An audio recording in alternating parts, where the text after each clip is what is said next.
Hello from Southern California. So, a question I get asked by pet parents frequently is how can I stop my dog from doing you fill in the blank? So, when a pet parent asks me this question, I actually ask a lot of questions, asking for details of when, where, what time of day, what's going on around them, and on and on. But um, what I see is three types of issues that may help solve your problem. And the first one is that most likely you may have let them out to be free too soon. It's okay, Jill. And just like that, her behavior of incessantly barking is been modified to, give me a bark or two. And when I say it's okay, she will stop. So back to changing undesired behaviors.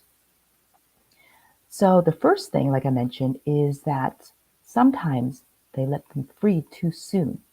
Uh, Example comes to mind is like potty training, right? They're doing pretty well, they're letting you know, or they're going on the pee pad, and so you think, oh, okay, they're doing it now, so I don't have to keep them in a X pen or crate or let them out so frequently. But in reality, you may be. So that's one like mistake I've seen. So going back to making sure you have the management to keep them contained and to make sure they have the new habit down better. Okay. A second type of issue that I see is sometimes there's something underlying, emotional, like underlying, that may be causing that behavior. And a lot of times that ends up being fear. So if they're not sure of things or they're just not been exposed enough to our world, sometimes a lot of things are scary and they may become a barky dog or a lungy barky dog. So that's a behavior that most people want to change, but they need to address the underlying issue with their dog. And then part two of that is changing the behavior you want in them, because this is most likely become a habit or becoming a habit. So what would you rather them do? Just like Jill barking over there, I can ask her to, just look at me or check in with me, and she'll stop barking and do what I ask her to do. And the third type of thing that I see is, you know, dogs are living things, living beings, right? And so they have some natural, innate, desires and needs. And if you don't provide them, they will find other ways of doing it. A prime example is digging. Clients come to me with their dog is digging up their backyard. And so that breed may need digging as something that gives them a lot of pleasure, that they enjoy. So giving them an area of the yard to dig, teaching them to go there to dig, giving them, oh, one thing I recommend is also like maybe getting a kiddie pool and putting like different kinds of treats in there and covering it up with like, oh, either it could be sand, but beware of the cats in the neighborhood. Or it could be like I put in a bunch of old toys and things in there and put in different kinds of treats and kibbles for them to dig through and find, right? Or big pile of blankets, giving them that opportunity to dig through and find things in there, the treasures in there. So giving them the opportunities to practice, to do the things that dogs do can help prevent or give them, a different location, a controlled environment to practice that innate behavior. So I hope this tip was helpful. So let me see here if anyone's joining us. If you're joining us, where are you joining us from? And what is your pup's name?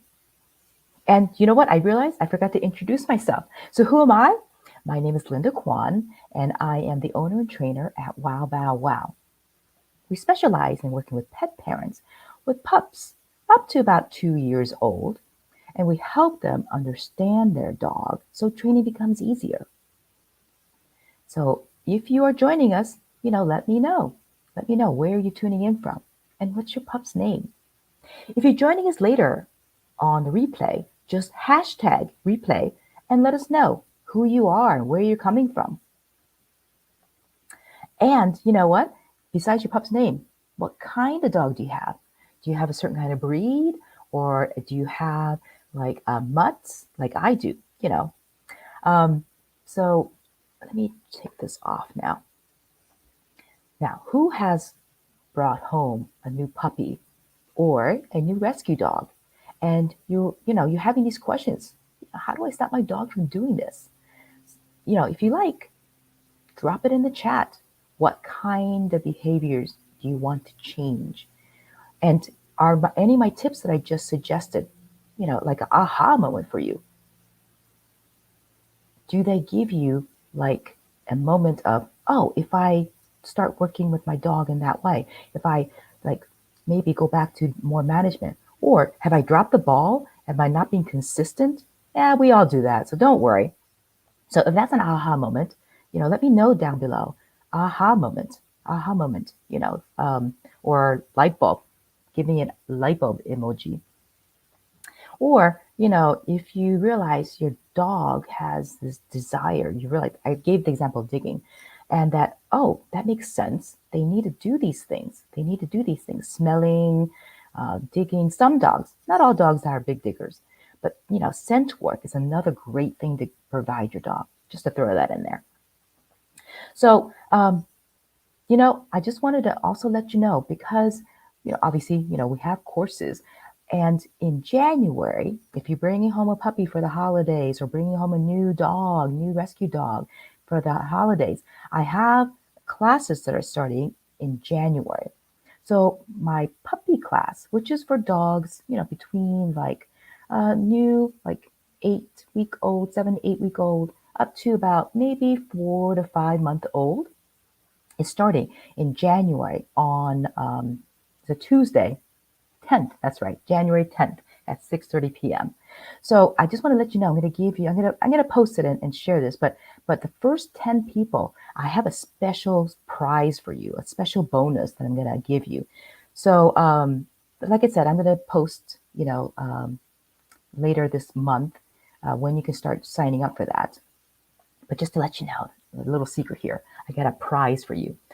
And so I have another question, because, as I'm working with puppies, and like I said, I work with adolescent dogs, after the 4, 5, 6 month old, other issues arise, because after we work with the puppies and help them get you and them settled, other issues about like, oh my gosh, getting a calmer dog, or, a dog that will listen to you, because they become more interested in the outside world and less of you when they reach that adolescent period.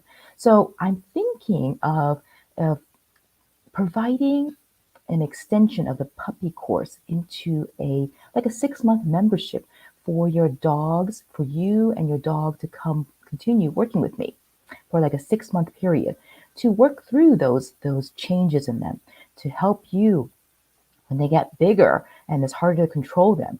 So, making sure they listen to you, they come back to you, they stay calmer, they don't jump on people.